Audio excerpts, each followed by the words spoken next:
Live cold call with a for sale by owner in San Antonio, Texas.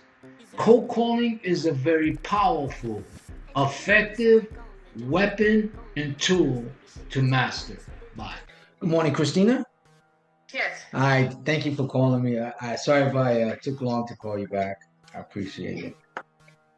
Oh, you're welcome. Yeah. I Yeah. can barely hear you. Oh, I'm sorry. Can you hear me? Yeah, I can hear. Can you hear me now? Yeah. Okay, yeah, my Bluetooth went bad this morning. I forgot to charge them. That's the reason why I couldn't answer right away.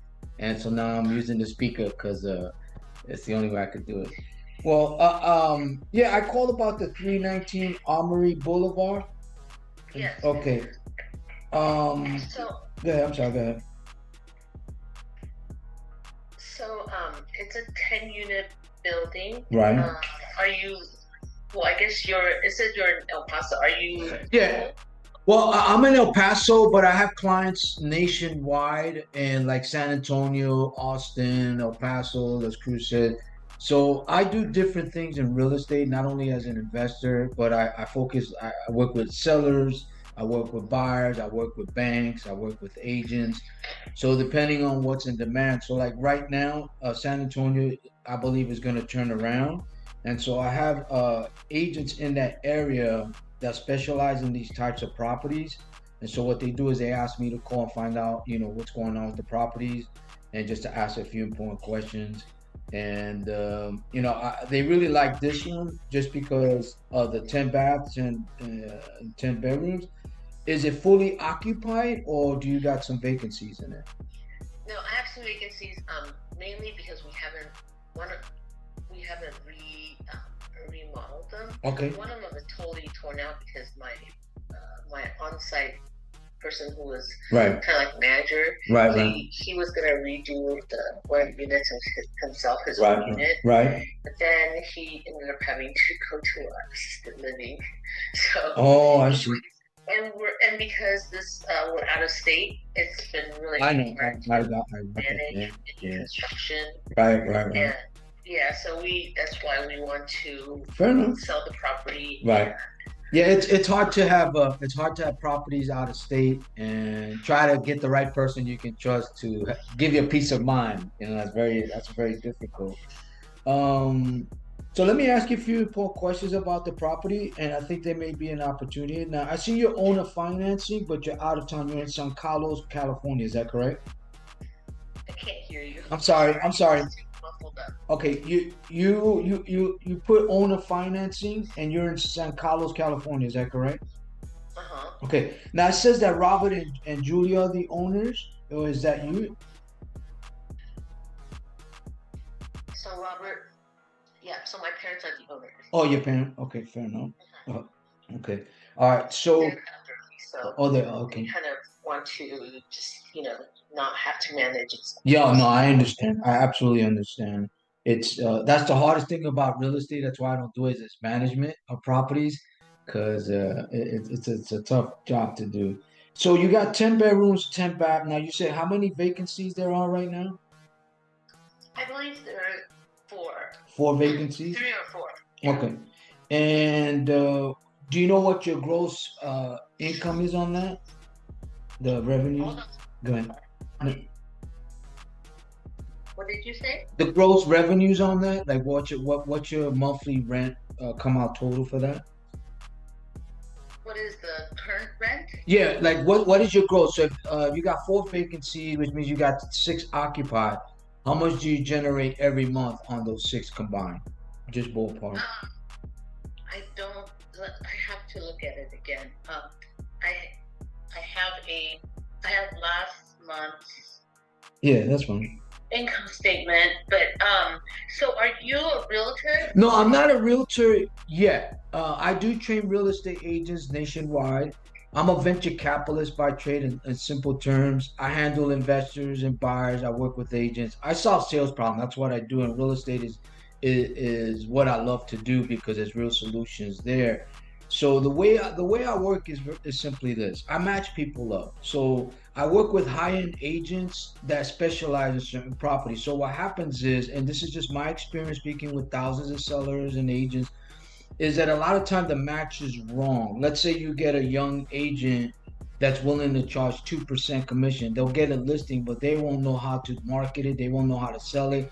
You wind up going back and forth, and then you wind up devaluing your property, and you get frustration and you lose time and money, which you cannot get back. So what I do is I make sure that the only way I call a property is if I have an agent that I work with in the area that has experience in facilitating and escrowing deals like this. And to me, this is a real investment because it's commercial per se, and it's a real investment where when you deal with single family, it's a little bit more emotional. Does that make sense? So it's really about having the right person that's going to save you time and headaches and frustration because you're out of state. Someone that can execute a transaction for you, and that's important because whether people like agents or not.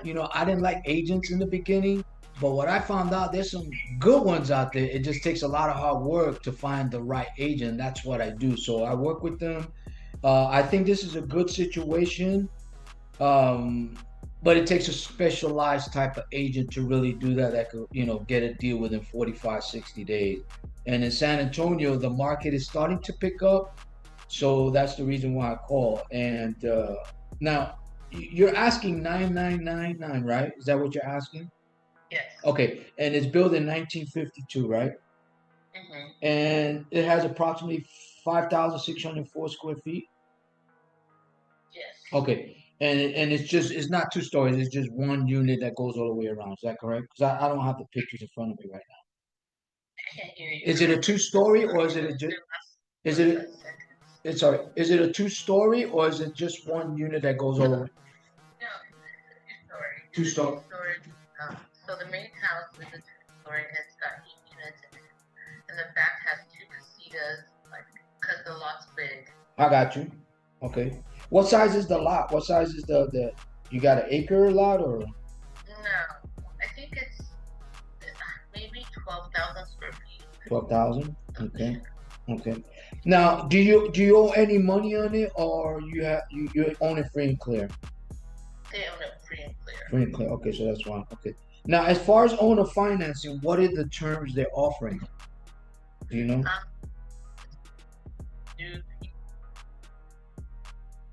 Only. Okay. Oh wow, that's good. Wow. Yeah, that's good, right? That's a steal. I'll do that in a heartbeat. Okay, so 3 years, and they want the balloon payment in 3 years, correct? Right. Okay, so but they want 20% down. Okay, 20% down. So on $1 million, you're talking 200,000 down, 5% interest only. That's now the monthly payment will be a principal and the interest, or it will just be interest only, and then the balloon payment comes all at the end. Interest only, and balloon comes at the end. Okay. Because the thing is, I think this property definitely has great potential. Okay. For higher rents. Right. But it does need some work. Okay. Right. It needs to have all those units Model. finished. Okay. Especially the one that's gutted. Okay. That's been gutted for a while, so it needs to be just the kitchen, the bathroom has to be put in. Right. Okay. And it could command great income. Right.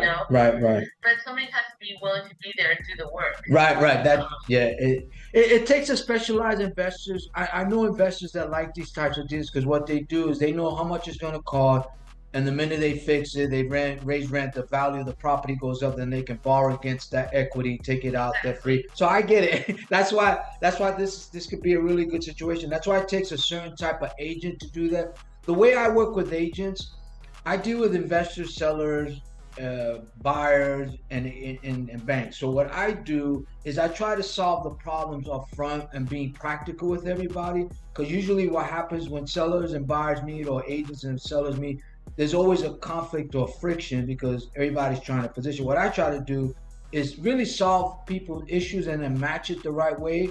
I just got 3 listings for one of my clients in Las Cruces last week, doing the same thing I'm doing with you, because at least what it does is sets the right tone. You know what you're getting. And at the end, I do help the agents get buyers as well. So that's one of the things that we work well together. but my client persuaded me to become an agent. So I'm really hesitant to get my license because I love it this way. But Joe, so this is a good situation. Do you know what the rents are right now? Will you be able to find out like what last month was? Yeah, I think last month was only.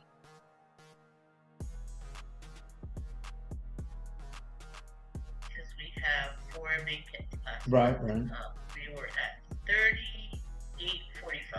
38.45. 38.45. Okay. And how long has those tenants been there? And have you raised the rent on those? Yeah, so some of them have been there since 2024. Yeah, most of them have been there.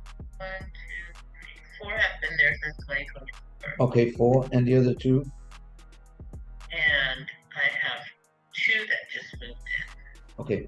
All right, just moved in. And are those units that are occupied, are they remodeled or they're still the same look? I don't know that. You don't? Okay.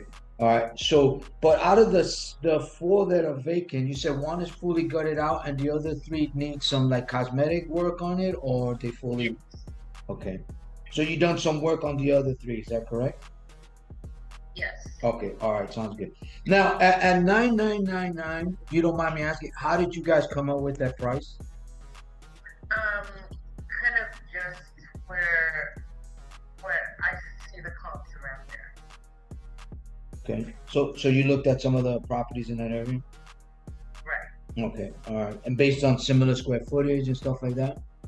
Yes. Okay, all right, fair enough. Okay, and at 9999, I'm assuming your parents make a good profit on this property because they've owned it for a while, probably, right? Yeah. Okay. Decent, not bad. Right. Oh no, that's fine.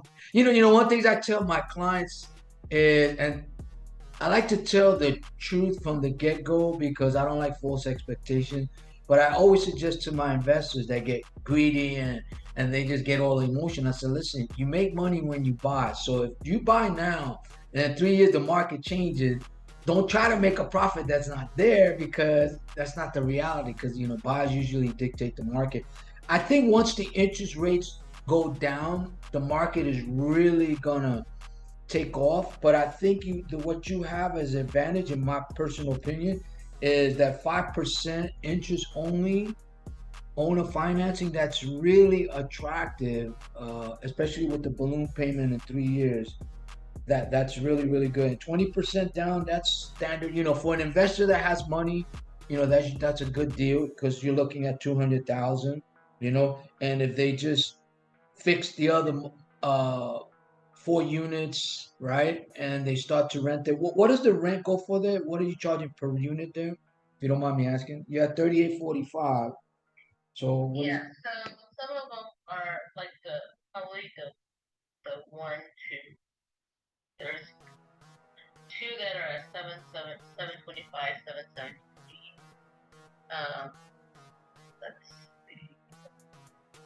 So it averages about 640. Some of the older units were only charging like 625, 675. Okay. And I think we have one of the small casitas at 550, one at 495. Okay. Really cheap. So you have 2 casitas, right? Vacant, the one that's been out of. Yeah. It should be, once it's redone, it should be up to at least 1,000.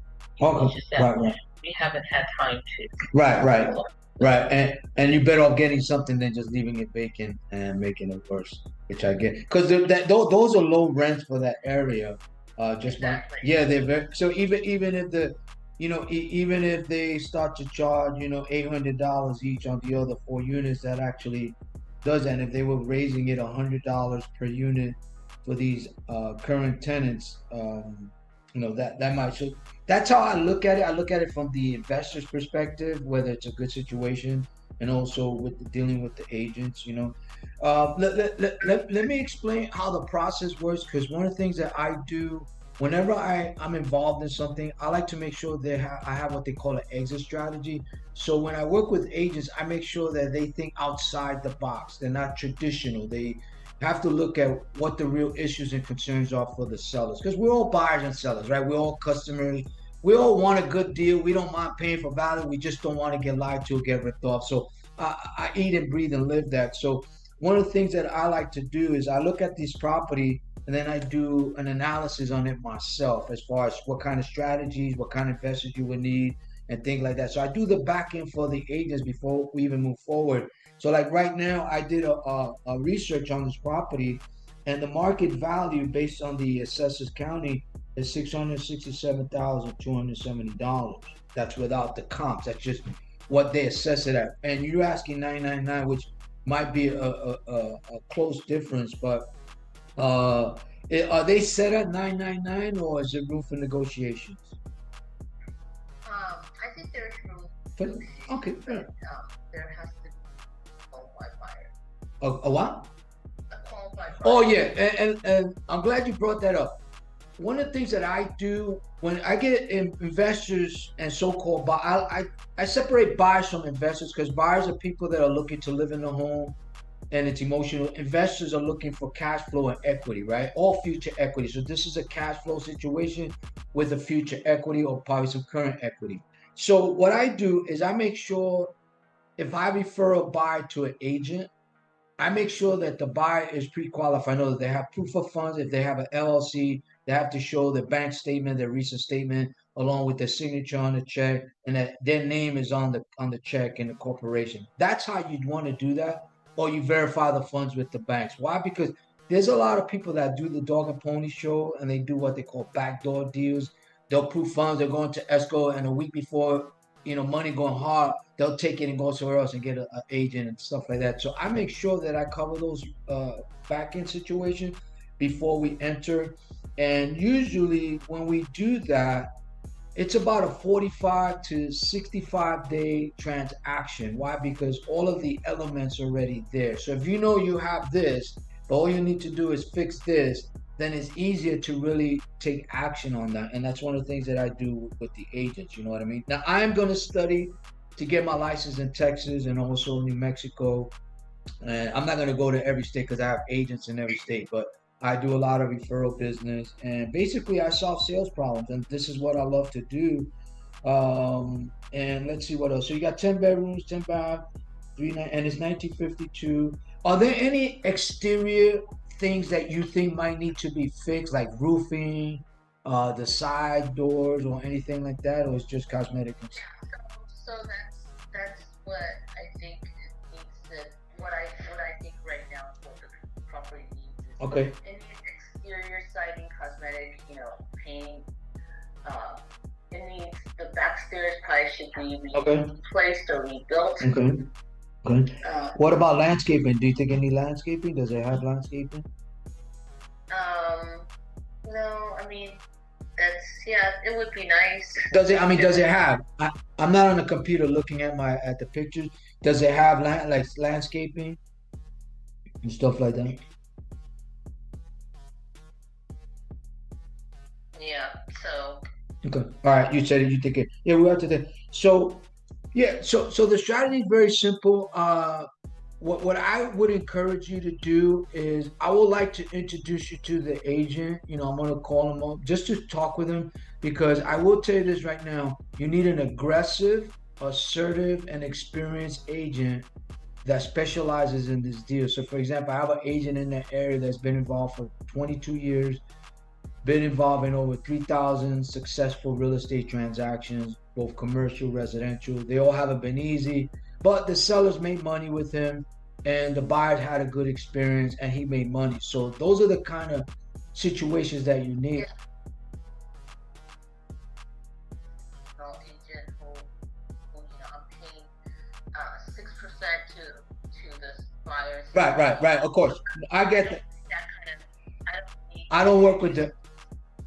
Because there's plenty of them. No, I know that's the whole issue. That the thing about agents, and I spoke to over 2,000 agents the last 2 years, and one of the things that I've learned is it's unfortunate they're not getting trained properly, and they don't know what the hell they're doing. They're just looking for a listing.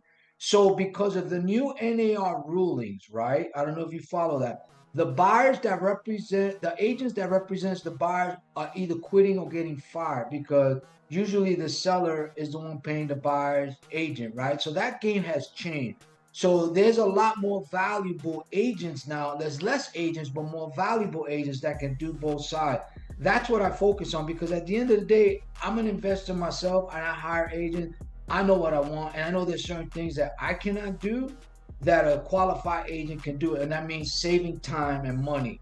At the end, it's about time because you know we have one shot to earn your relationship. There's one opportunity to be part of a proven selling strategy to sell your property, and that's what we specialize in. So we understand that timing is important, and we cannot buy back time. So what I do is I always introduce the seller to the agent and let everybody know we're all on the same page. We do a three-way call. That way you get to feel the agent, you get to know them. When they meet, 9 out of 10 times when I do that, the agent gets the listing, the sellers are happy, and most escrows happen.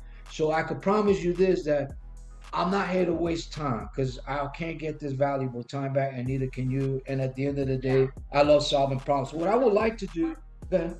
Yeah, I don't. Yeah, I have a couple agents I have in mind that That's fine. I'm working with already. So That's fine. I mean, if I don't find a buyer myself, then I'm gonna go with. I already have some agents I have. No, that's fine. I understand, and I totally. So at this point, there's no point. You don't have to sell me to any agent. No, I have a couple in mind. That's fine. Here's what I would like to do, and I was expecting that because it's not my first phone call, my first rodeo. I do expect that. I would like the opportunity to earn the relationship with the other two. In other words, compete with them and show you what we can do. Keep an open mind. You're not obligated to anything, and then at the end of the day is when you see the value, then you're a smart person. You get to choose the value you want to pay. And I mean, I would love that opportunity. You got no downside. You got tremendous upside. And you never know when the best situation comes in the least expected area. You know what I mean? That's all I'm asking for. And then when you see that and you try, because I tell you right now, you're trying to sell it on your own. I'm not saying you cannot, but what you're trying to do is be an agent, and you're going to lose a lot of time, money, and frustration because the real buyers are not going to come. I'm just telling you, I've been doing this a long time. I do this every day, and you don't want to go through that. So that's the opportunity cost value, and you're out of state, so that's even more difficult. I could solve that issue. All I'm asking is for an opportunity. I know you have other people. I'm not saying they're not good or not. I would just like the opportunity to earn the relationship. And if I don't, at least I gave it everything that I have, and you never know in the future what may happen. You know what I mean? Does that make sense? Yeah, that makes sense. But I'm sorry. Well, right now we've been talking for 22 minutes, so I have to get going. Can let me do? You can shoot me an Yeah, email. give me an email. Give me what's your email? I'll email you. Fair enough. Fair enough. What's your email? And their experience. Fair enough. What's your email? I have to go. Okay. Okay. Thank you, Christina. I appreciate it. Have a fantastic day. Bye.